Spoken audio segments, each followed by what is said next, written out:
Hi, this is John from Off Center DJ School. So today I want to talk about this problem that we all face as producers. We've come up with this wonderful hook, this wonderful little germ of an idea, but we don't know how to kind of stretch that and pull that into a finished piece. And there's no magic to that. There's things that we can do to get, something like this into something like this.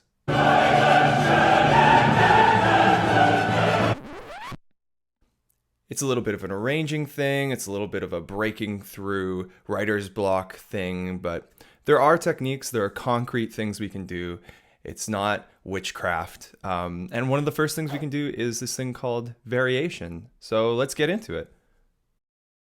So as we all know, songs aren't just 3 minutes and 33 seconds of new material, one idea after another, after another, after another, after another. We have material that we come back to. We rehash ideas. We revisit motifs and licks and hooks. We have choruses. We have verses. We have material that we've heard before, just it's coming at us in a different way. So if you have like a little idea like this, a little melody, and it's kind of hit you and it's smacked you out of the ether, or some higher power has touched you on the head with a lightning bolt and you wake up with this massive idea, but not a fully formed song, that's okay.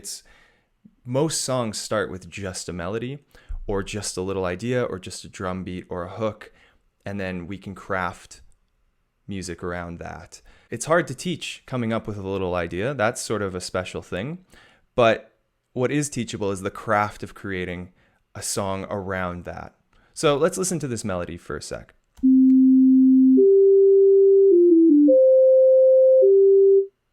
Okay. Super original, definitely not copyrighted melody.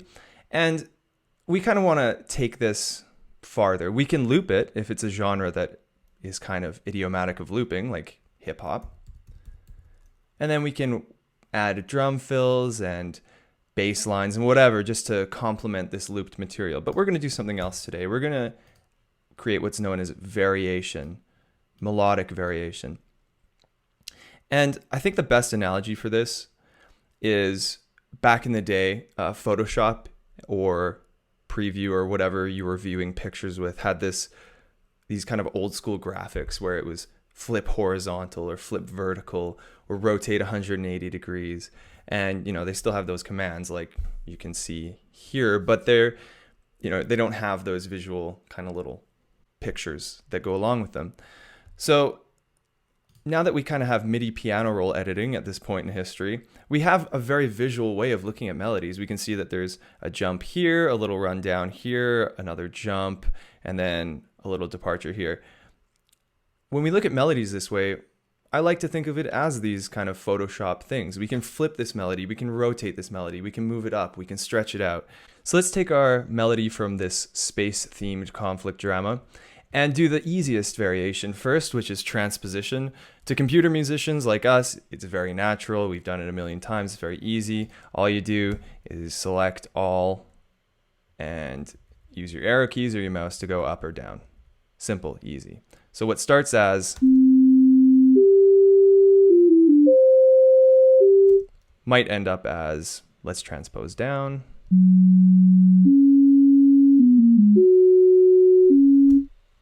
We have two types of transposition. We have chromatic and we have diatonic. Or, easier to remember, we have outside the key and inside the key. So right now our key is C. And if we wanted to do a chromatic transposition, all we'd have to do is move it around, up or down, and it would be in a different key. So we start here. And then maybe we'll go down here. Cool. So all the distances between those notes are the same. It's just here we're in the key of C and here we're in the key of A.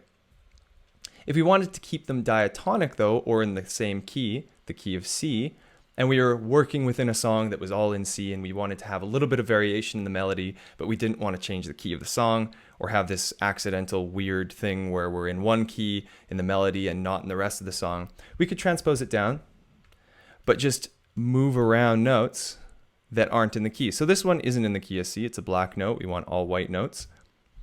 And we'll move that down. Are these all good? Yes, they are. They're common tones.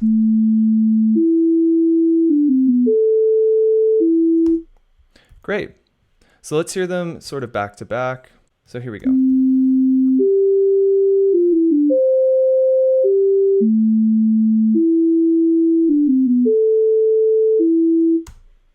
Cool. If you don't want to do it that way, which is kind of the hard way, especially if you're not super comfortable with keys and kind of your theory, we're computer musicians, so we like to cheat. We have all these hacks. You can go into your MIDI effects over here, and you can go into the scale tool, and you can go into C major and drag that on to your track. I'll go back to our piano roll editor here. So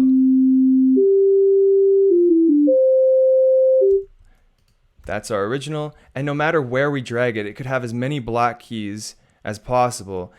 The scale tool here is going to change it back to C major. So what we did manually, where we bump things up and down to put them in the key that we have, to put them all in the white notes, it's going to do that automatically with any incoming MIDI notes for us. So we have to think less. So we can kind of mess around and create more without having to worry that we're going to get out of the key. So let's listen.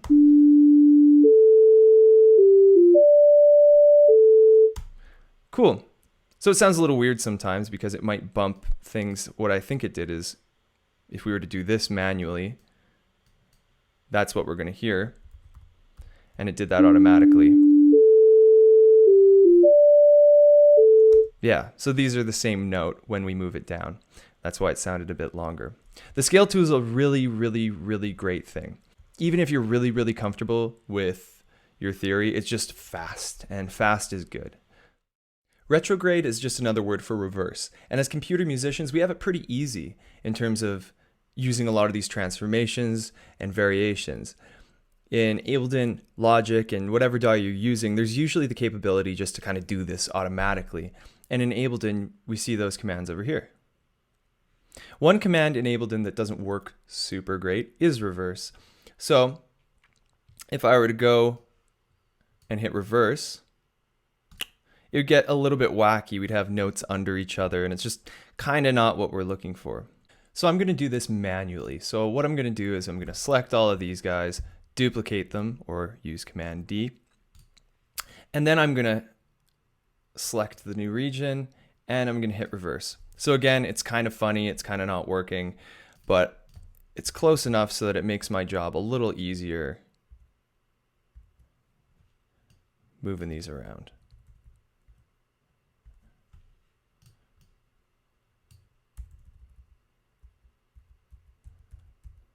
There we go. And so let's listen to that back.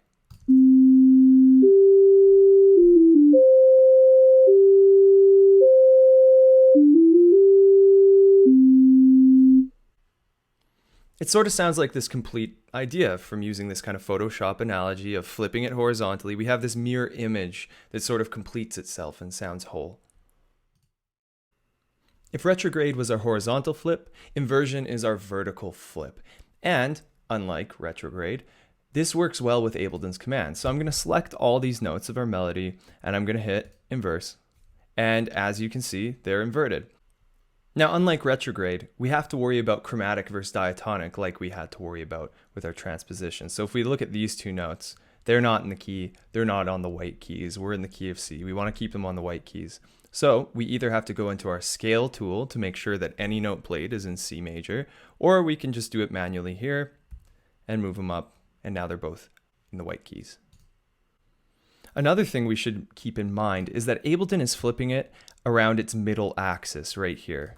So I will invert that, bam, and it's flipped around there. You can also flip things around maybe this axis, so it's kind of like a door hinge, or on your top axis, or even just somewhere in the middle. It doesn't really matter where you flip it from, just as long as you know. So since Ableton's command does it in the middle, if we wanted to do it from any other axis, we'd have to do it manually. Let's go back to our original and duplicate it and inverse that new duplication and make sure that we're in the key.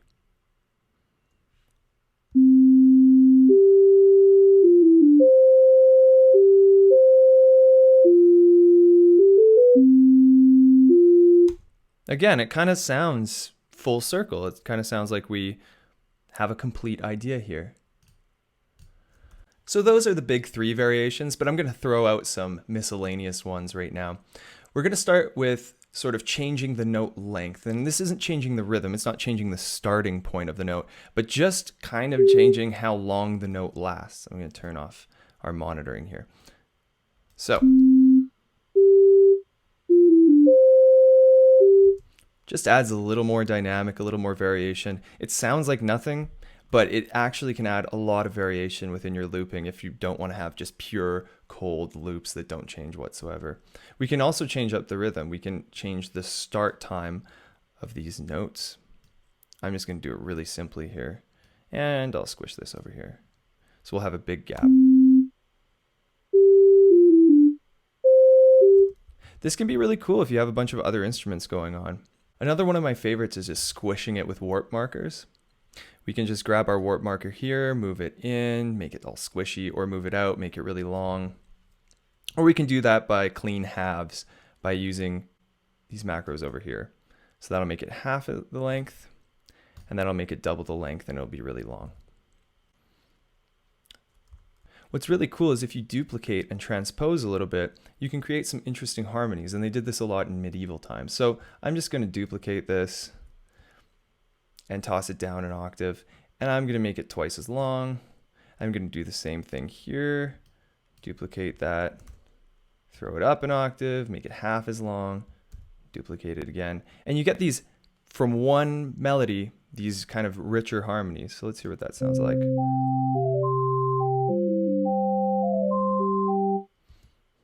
So you get the idea. If we had maybe a better melody going on, it would sound maybe a little more pleasing, and we can go through and delete the stuff we don't like maybe I don't like those little quick runs here.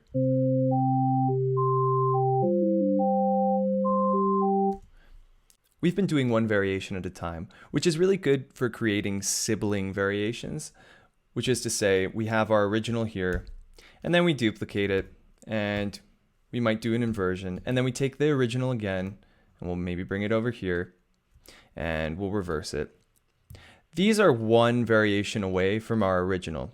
But what happens if we duplicate our original, and then we inverse it, and then we reverse it on top of that? And I'll move these around just so they're a little less crazy.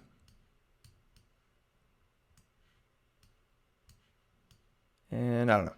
We have something like this. Let's make it diatonic really quick.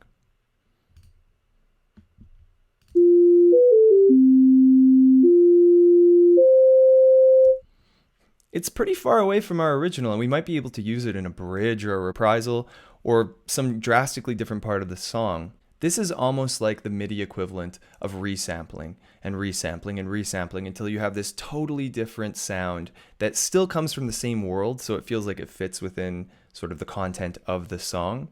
And I like to call this throwing the kitchen sink of variations on it. We just keep using different variation techniques, keep going, keep going, keep going. And now we have all kinds of source material that we can work with. So what if I, duplicate this and bring it underneath our original melody? Does it sound like some kind of interesting harmony or counter melody?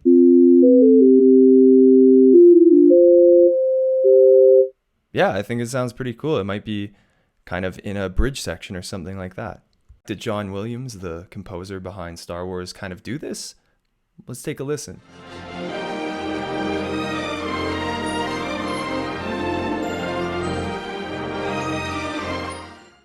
Yeah, it's not exactly like the one we had, but the point is it kind of stems from the original Star Wars melody, this different part of the song.